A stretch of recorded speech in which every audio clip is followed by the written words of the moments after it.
Hello and welcome to another game of Dota 2 for StarLadder Star Series Season 5.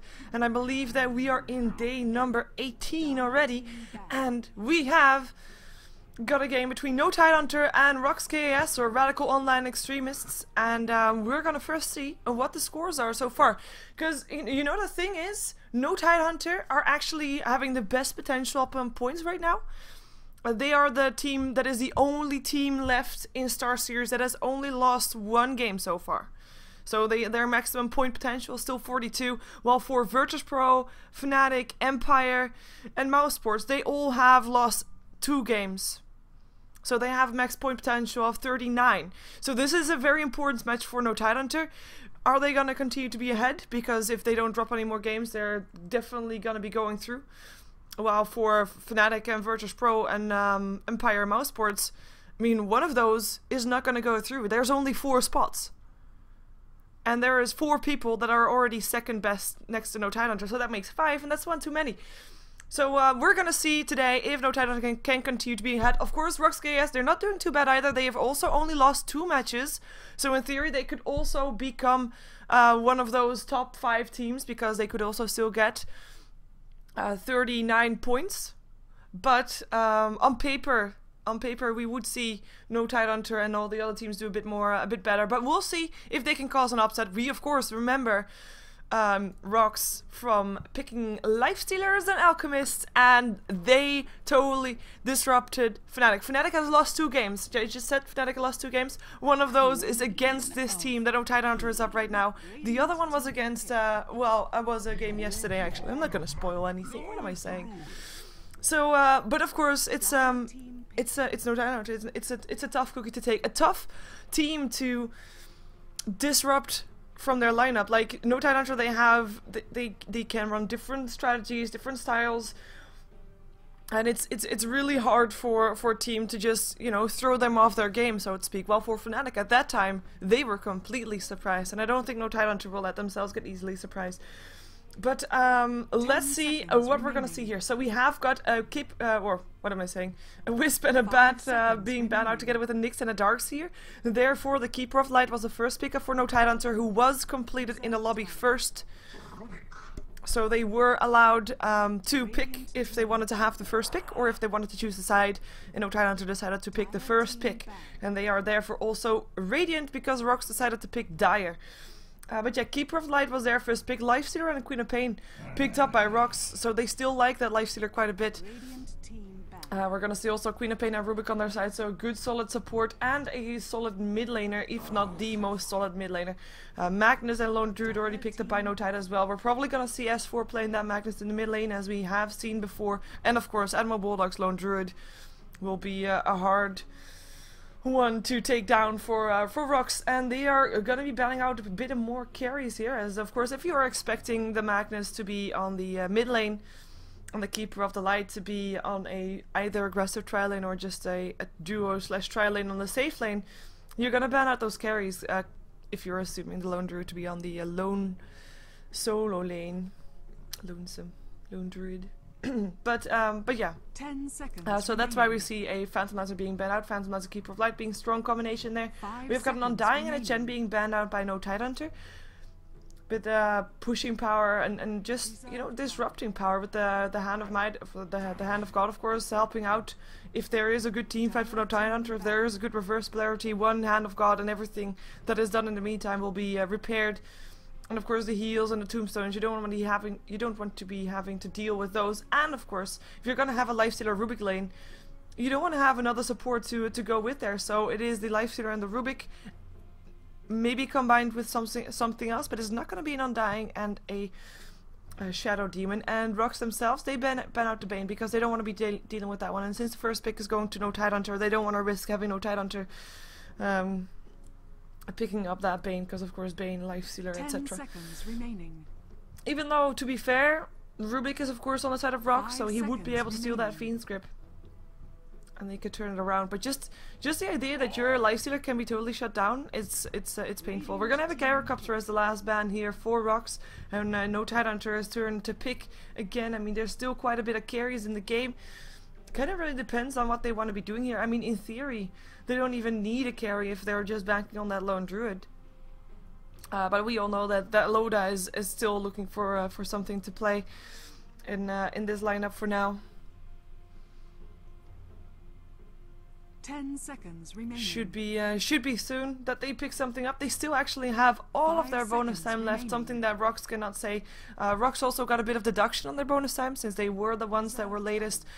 As they are playing with 2 stand-ins, by the way. Both StarLadder and Cito are having some internet issues at the moment, so couldn't be joining their team. It's going to be a bit tricky, of course, for RoX to play with 2 of their main players there. So we'll see how they're going to do without them. But yeah, they were also late, so that's why they got deducted bonus time. Vengeful Spirit is going to be a support for no Tidehunter. I mean, all the other supports were banned out. And Vengeful Spirit, of course, also very nice against a Lifestealer because that swap goes through the rage. So it is kind of a control mechanism there on the Vengeful Spirit, and a solid stun with that as well. Solid setup stun if you combine that with an Illuminate from the Keeper of Light. That's a lot of burst damage already being done. 10 seconds remaining. And RoX, like I said, not much time left. They have got a dual lane and a solo lane already. They still need either an off laner or a safe lane solo. And we're gonna see a Tidehunter. Now Tidehunter is a hero that, well, yesterday we saw him a couple of times. What? Well, that wasn't expected, to be fair. I mean, one thing that has to be said though, Razor is great against a Lifestealer because that static link goes through the rage also. So that's quite strong. And the thing about a Lifestealer is, I say it every time, and I say it then in combination with slows and stuff. But if, well, Lifestealer needs to attack you to be able to do damage and to stay alive also, because of course he's stealing life. 10 seconds remaining. So the last thing he wants to do is run away from his target, because, you know, if he's able to attack his target, he normally is fine. Not the case when Razor is there, because a static link will just keep sucking the damage out of the Lifestealer so that he steals less life, and has to basically run away from his target. And that's something that you never want to have to do for if you're a Lifestealer. We still see an Enigma picked up. I was tempted to mention him, but then there was a Vengeful Spirit and I said, nah. Vengeful Spirit considered one of the best counters against the Enigma. Nah, they wouldn't. The reason for that is, of course, that swap, like I said, goes through BKB. It also stops the Enigma from casting that black hole. So it's a very good ability to already have on the side of no Tidehunter, even without knowing that there was an Enigma on that side. We have a lot of teamfight potential up on RoX, so I do like that. I do like that a lot. We haven't seen Tidehunter all that much lately, even though, having said that, I do realize that I think we saw him at least twice this week, because I remember Tidehunters, etc. But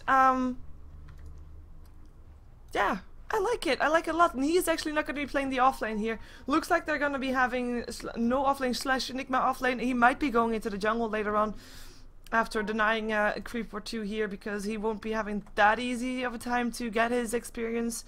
But we'll see how he's going to deal with that. Enigma on the offlane has been done before, and it's fairly easy, because with that demonic conversion he can keep the lane under control and can keep the lane pushed out towards his own tower. But let's see who's playing what first, because that's the one that we want to see. Oh, hey, look at that. Boom, gone.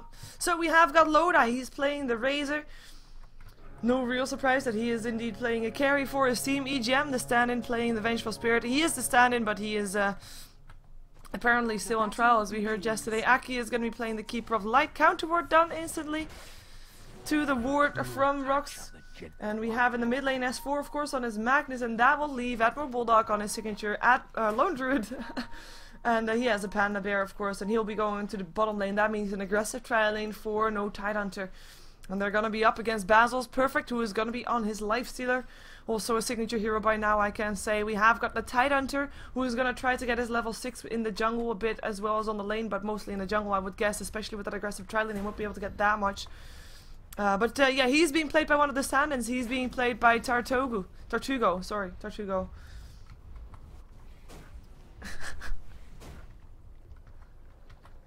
Oh, the misses. Telekinesis up the high ground. Ooh, misses. Aki coming from the sidelines. Illuminate's gonna fly through. Here comes the tide though. Lands a guys up in EGM. You're taking a lot of damage too, but will be safe. And the support's back out once more. I was gonna say, like, they were exchanging first blows on the ward, and then they were exchanging blows on each other. You know, just a battle of the supports. In the meantime, in the mid lane, we have got another stand in. Whoa, let's get the right one here. Actually, that's already static link 7 stacks. I mean, it's gonna be tough here for Basils for sure. They want to go for him. Telekinesis goes off. They also have a gush. There we go. But they can't really chase him down just yet. Not when there's a stun around the corner from EGM. And of course, an Illuminate that they might run into at some point. But let's first continue introducing the rest of RoX. Another stand-in for StarLadder, who cannot be playing mid this game. It will be Firmer playing the Queen of Pain. We will be seeing on the bottom lane Hardy playing his Enigma, and he is indeed having his lane brought to his tower, and we'll see how much experience he can actually get. He has to be careful though that he doesn't feed too much of his Eidolons to Admiral Bulldog, because if you kill off all the Eidolons, you actually get more gold than if you would have killed off the creep that the Eidolons were made from. So that is something that they have to be taking into account. In the meantime, we'll spend most of our time on this top lane, though we also see S4 taking a lot of damage here, with Firmer being 8 for 2 for now, and S4 being on 8 for 4, gets himself a double damage rune as well.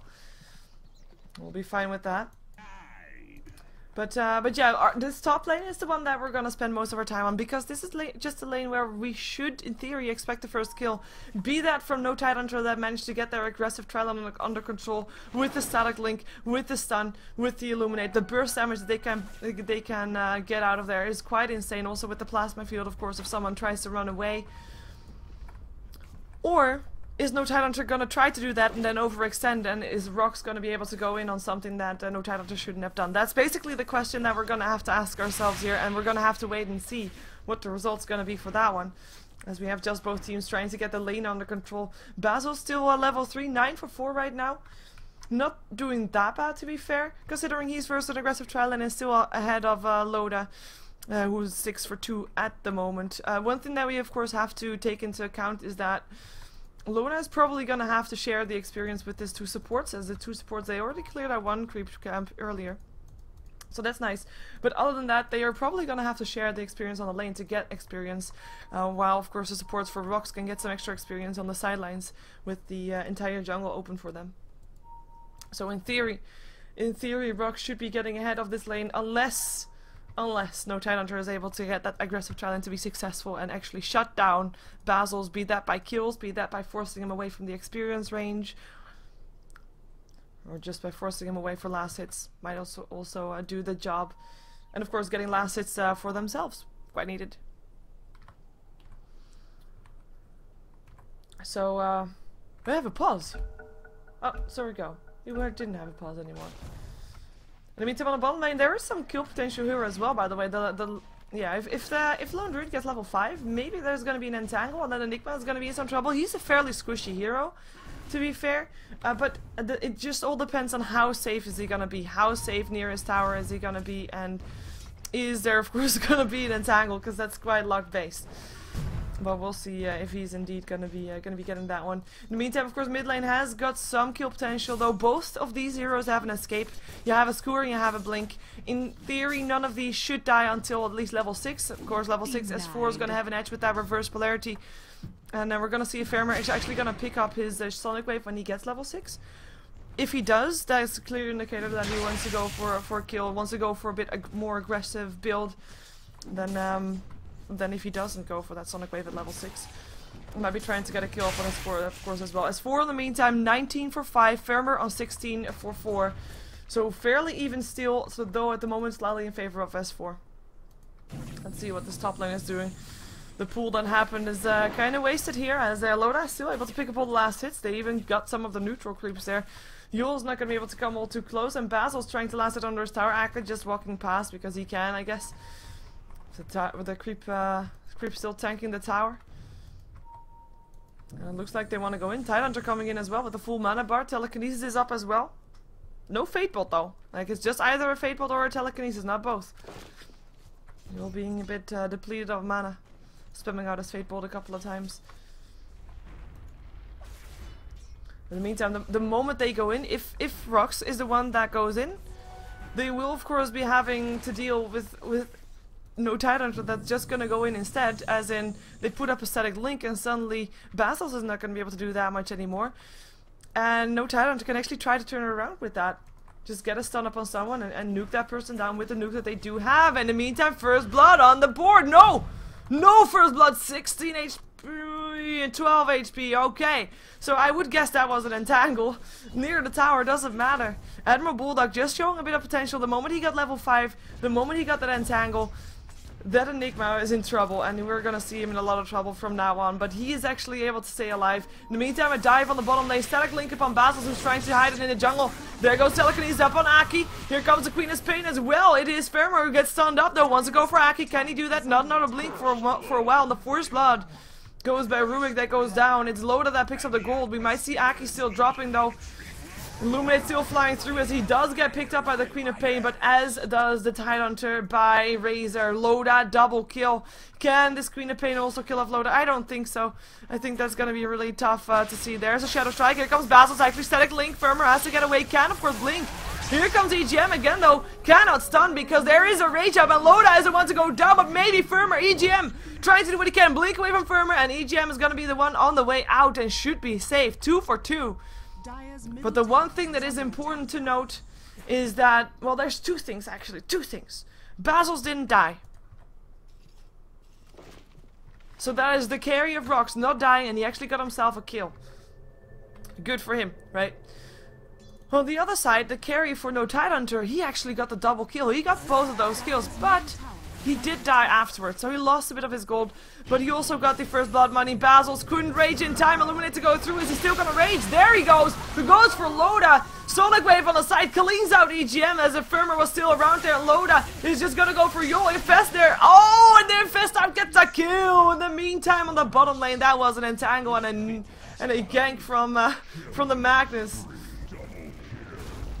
It was also the Enigma that went down. Reverse polarity being actually used for that. The last skill, of course, on the top lane was the support. The Keeper of the Light also died. And that is actually everybody dying on the top lane on the side of no Tidehunter.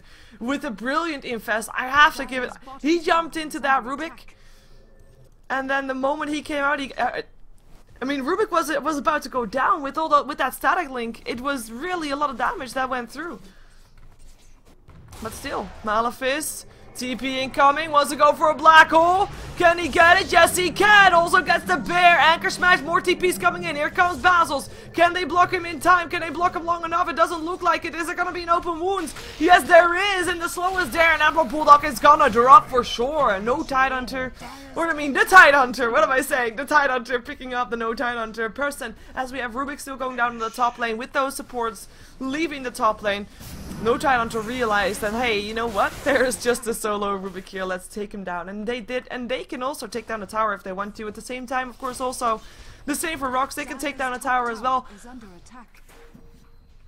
And they can definitely trade towers, I think. In the meantime, Queen of Pain back in the mid lane. Of course, he has got 900 gold. He's been on 5 of the 6 kills so far. Has got 3 kills for himself. Is doing really well. He was slightly behind on the last hits at some point, but is doing really well. Let's put up the net worth. It is still S4 that is ahead of him.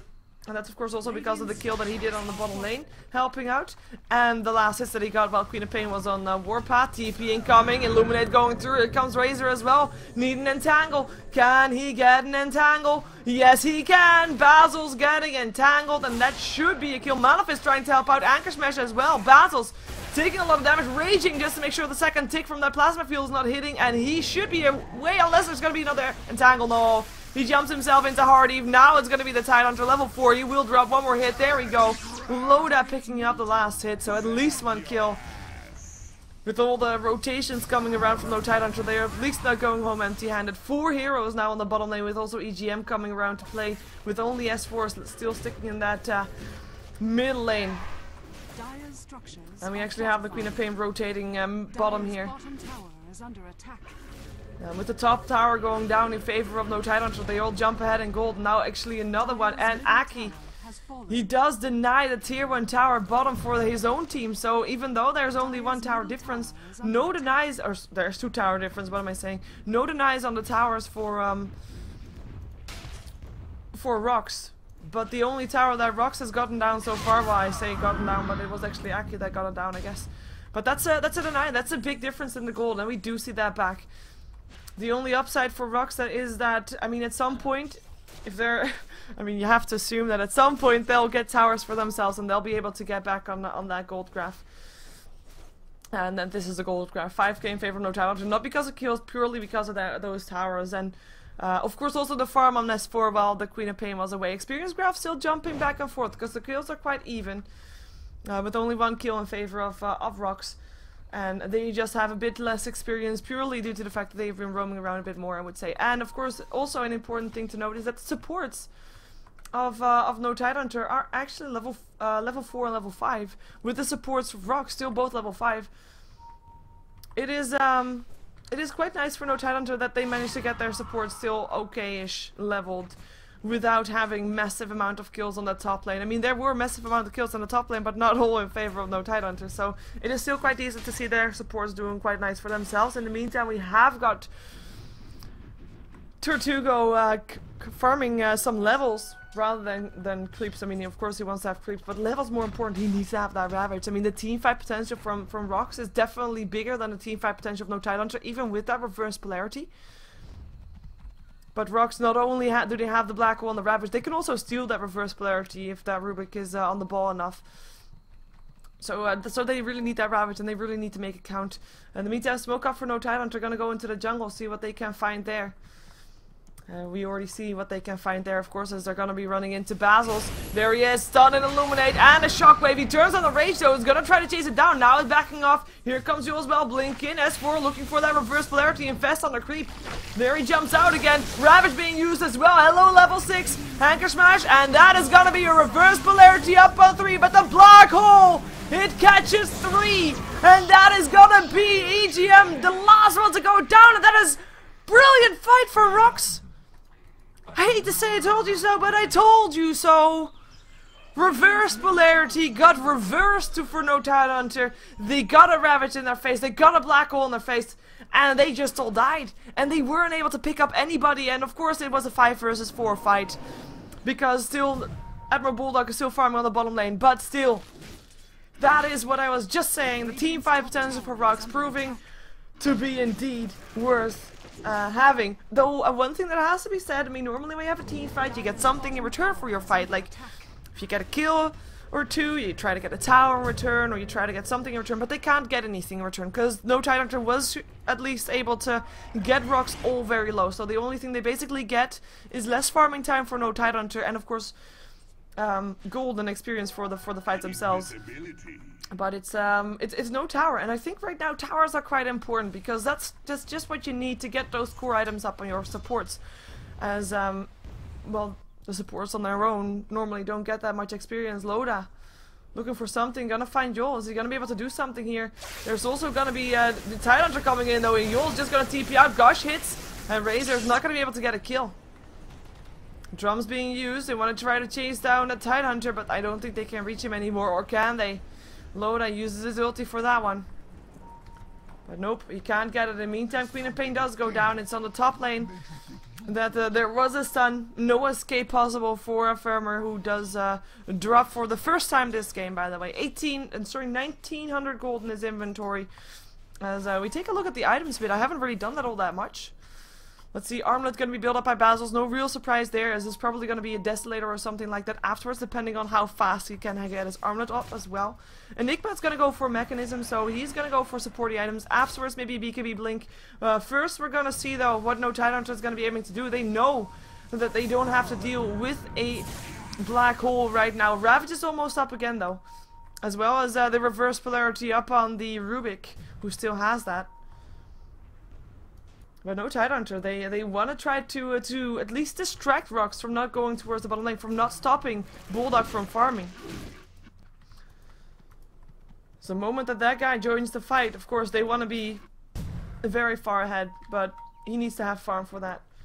Smoke up, and they're gonna find someone. Telekinesis S4 is gonna be the one to go down. Reverse polarity actually being used for that purely because he could, and of course otherwise it would vanish anyway soon also. And it was actually Basil that picked up the kill. So that's a good one for them as well. Basils hasn't died yet. He's been an 8 out of the 11 kills. Has got 3 last hits for himself. And he's doing good. The question is, I mean, yeah, they're doing good 4 versus 5. Can they do it also when Admiral Bulldog decides to join the game? It's kind of the thing that you have if you are indeed no Tide Hunter right now. You know that you're gonna be fighting with 4 until Admiral Bulldog is ready to fight as well. Let's see what he's building in the meantime. He's got himself an armlet on the bear. Might be going for a for a maelstrom right afterwards if he wants to. I mean, I don't think it's going to be a Radiant still, but we'll find out soon enough. I think there's 1k gold up on the bear. And the bear just bought something. A lot of strength. I'll be going for some more pushing power. Who knows what he's going to be building with that. Basher could be the one as well, as we have got a smoke up for no Tide Hunter. Looking for an opening. Can't find anything though for now. There's a lot of people with RoX in that jungle. Just trying to get their farm up. They know that they're fighting against the lone druid that is knowing what he's doing. So they're gonna be they have to be ready for it too. Have to be ready to take him down. We have got a BKB being built up by the Queen of Pain, most likely. Though an Aghanims wouldn't be too bad for her at the moment either. I mean, they have got this momentum for the game. They know where they are. Blink forward, Shadow Strike gets a stun in the face right away though, but the Telekinesis and the Fateful still hits, and EGM will be dying. Will he? Ravage hits on 2. Loda. Here comes S4 though. Reverse polarity up on 2. There is a black hole, but he doesn't want to use it. S4 is gonna still take a full Sonic Wave. Hits on 2. Still Loda gets now the black hole in the face. And he goes down. Bear also in the black hole. Hardy still gonna go down there though because of that bear. Aki trying to help out, and that is gonna be Firmer with the Basils inside of him trying to get away. 4 seconds until he can blink again. And then blink is probably what he wants right now. But, I was gonna say Nantangle, but the blink was okay as well. They're gonna just turn it around. They want to go for Bulldog. Buyback from Aki. He's gonna be back on the top lane soon. Here comes the sun up. Pop on Firmer. Basils, is he gonna leave his teammate to get to fend for himself? Looks like it. Firmer can have another blink and will try to TP out. Is there gonna be a first hit Entangle? No, there is not. And Basils is on his way out as well. RoX, their rotation is pretty damn nice, I have to say. They got a couple of kills. They got a kill up on Loda as well. He has died 4 times right now. That's pretty damn big. Mechanism being built up by S4 as well, by the way. But that is also a couple of buybacks being used. Well, only one, but still the Keeper of Light that bought back. Yep, that happened. And they didn't get anything in return for it. It is RoX that is managing to hold their ground and can definitely still fight this. But look at this. Hello, Admiral Bulldog. Basher is indeed gonna be the one for him, and he's decided, you know what, guys, looks like he might need some help. Here comes the bear, and he is ready to help push his team to victory if he is needed to. In the meantime, Basil's still farming up. Has got, of course, that armlet. There's no black hole to deal with for no Tide Hunter either, and they're very well aware of that one. Mechanism up on the Enigma. Roshan gonna be taken down here by no Tide Hunter. Other than that, that's the items of no Tide Hunter and the items of RoX. No, nothing new at least, so that is that. But Roshan will be taken down. Loda will be picking up the Aegis, so that will help him to stop dying. And we're gonna see no Tide Hunter actually go back. And my Bulldog gonna be back to farming, most likely. Maybe they're gonna try to fight top. Yoel's gonna TP out though. No, he can't. Scooter was there, and he does go down. But at least the Tide Hunter was able to TP out of there. I mean, as support, there was just 2 supports on the top lane by themselves. Still quite nice that only 1 died, and Basils and Firmer just get themselves out of here after taking a lot of damage from the Illuminate. Or a bit of damage from the Illuminate. Gold graph in the meantime, 5k in favor of no Tide Hunter. We still have to keep in mind though, there is still towers in favor of no Tide Hunter. Quite a few actually. There is 3 towers in their favor. Experience graph is going to be going to 0, so that is the state of the game. We did see RoX after that last team fight, after those couple of team fights, they got themselves ahead, but then they got shut down as well. At least shut down. They're just not farming as fast as no Tide Hunter. Reverse polarity, Firmer gonna get skewered towards the rest of no Tide, but the blink away and the BKB are there, and that is gonna be reverse polarity wasted for S4, or at least, well, wasted. He at least got the BKB charge out of that, so I guess it's not that bad. No Tidehunter looking for that tower on the top lane. Can't find the kill anymore on the Enigma that was standing around there. He TP'd himself out. BKB almost completed by the Razor. 5 heroes for no Tidehunter on the top lane. And I mean, we saw the experience graph going back to 0. But if they're gonna continue like this, having 5 heroes on the same lane, not really getting any kills, maybe getting towers at least, that's something. But if they're gonna be having no kills at 5 on one lane, they will be losing experience depending on what RoX do, because RoX at the moment is doing the same thing, having 5 heroes standing together, quite together at least, and being ready to fight. Gosh, Static Link, Tidehunter has to get away right now, and they know that Static Link is now on cooldown, but he already got 28 charges. That's a lot. Tide looking for that Ravage. Is he gonna go down before he can do anything? No, Mechanism helping out. Blink forward for a shockwave, doesn't hit. Bear gets another Malefish, and a Gush. That could still be a resummon on the Bear though, so even if he loses it right now, it's not too bad. Basil has to make sure he doesn't overextend. The Illuminate is gonna still fly through, cleaning out all the creeps, and that's gonna be a resummon Bear. But the tower slowly but steadily dropping, getting chipped off. No deny for Hardy, even though he did try. And it's the Bear that gets the gold for the tower as well. And now it's gonna be the Queen of Pain with the life stealer inside of him. Is he gonna be able to get a kill here? Loda is gonna be the first Dark Breath. No, he blinks himself away. He doesn't want to go in. He doesn't trust it. He doesn't want to risk it. Radiant's middle tower is under And Loda gets away safe. And that was a free tower for no Tidehunter. What free tower? They used 5 heroes for it, and RoX of course also spent 5 heroes on the top lane for a while, just you know, going back and forth for a bit. But yeah, they get the tower for it, and RoX doesn't really get anything. So good on them. Good on no Tidehunter, I'd say.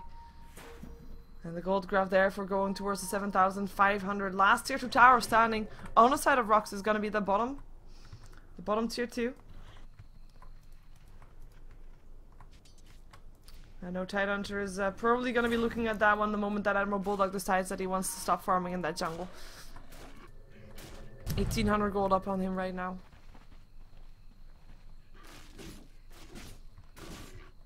And the courier, what is he bringing? The BKB ready on Loda.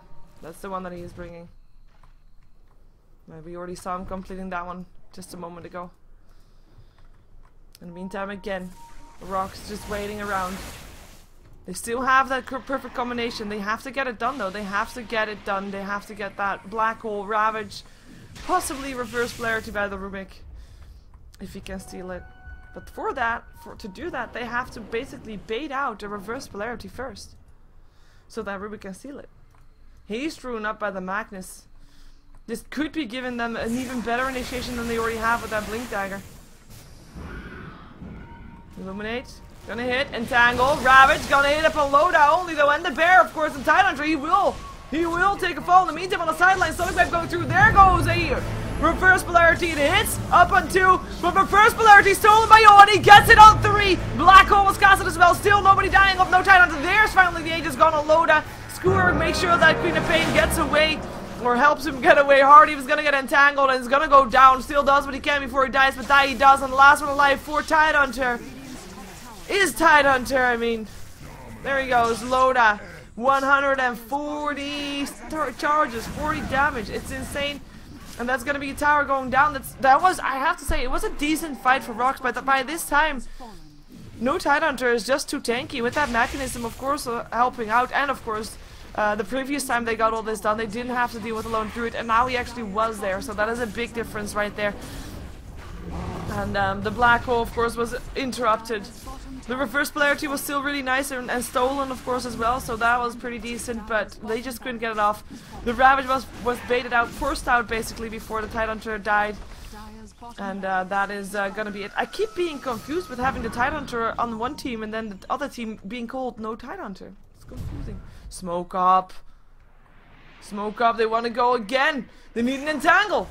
If they get an entangle on vessels, this might be over. Static Link helping up, Manifest on the Bear. Here comes Loda with his BKB. Swap up and a stun upon Hardy, who's gonna go down. Still have the Static Link up from Basil's. Loda, what you doing? Look at that damage. 224. Whoever he hits now is gonna be dead. And actually, he hit the entire RoX team apparently, because they called it GG. They roll over and play dead. It is gonna be no title until that's gonna continue their #1 position in Star Series right now. And I do mean with #1, I don't mean upon points because they're not #1 upon points, but they are #1 as in they are the only team that has only lost 1 game so far. And every other team has lost 2 or more. So far they're continuing their streak. We're gonna have another game with no title until later today. It's gonna be Virtus Pro versus no title until, so a very big one for the points. But first, we're gonna have ourselves a different game. It's gonna be Empire taking. Oh no, that's not true. It's gonna be RoX.KiS again, if I'm correct. Why can't I know that for sure? It's gonna be no such thing. I was confused with tomorrow. Tomorrow is gonna be Empire versus RoX, but today, right now, it's gonna be 3D Clan taking off Fnatic EU. So stick around for that, because that should be a good one as well. Both of the teams doing really well in the standings. Both of the teams can get a lot of points still maxed out. Still Fnatic slightly ahead with one less loss, but oh well. Enough rambling where I can't really seem to find my words. Doesn't matter, we're gonna have another game. It's gonna be a 3D Clan, Fnatic EU. Stick around for more Dota 2. Oh my god, that rhymed.